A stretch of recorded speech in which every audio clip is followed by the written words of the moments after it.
وقتی توی یه جاده سفر میکنین خوبه که موانع راهو بشناسین، چون نمیخواین تصادف کنین. مگه نه؟ همین مسئله توی سفر ما به سوی موفقیت هم صدق میکنه.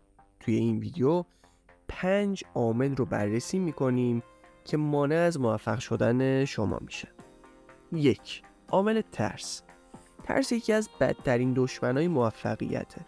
وقتی که ترس ریشه های حساس خودشو دور شما میپیچه و شما رو به اسارت خودش در میاره، هرگز قادر نخواهید بود که به رویاهای خودتون برسید. ما باید با ترس خودمون روبرو بشیم و ببینیم که اصلا به چه دلیلی اونا وجود دارن. اونا رو به گوشه‌ای پرتاب بکنیم و رویاهای خودمون رو با اشتیاق شکست ناپذیر دنبال کنیم. 2. رغبت و بی‌علاقگی.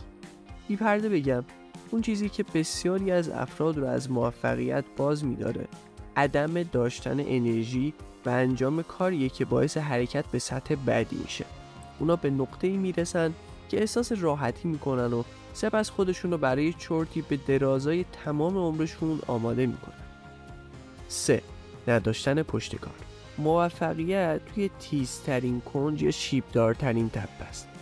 پشتکار داشته باشین، ادامه بدید، یک تپه دیگه، یک گنج دیگه. بدبینی. نکته اینجاست که میتونید به هر چیزی که باور دارید برسید. از خودتون بپرسید که چه نوع افکاری رو با خودتون حمل میکنید.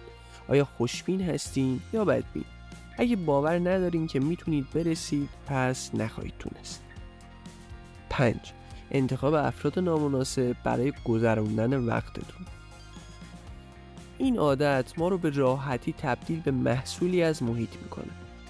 به همین خاطره که گذروندن وقت با کسایی که به شما فشار میارن تا به عقب برنگردید اهمیت بسیاری داره.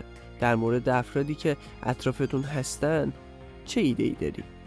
آیا این افراد با صلاحیت هستن که شما رو تشویق میکنن یا مانعی در راه موفقیتتون هستن؟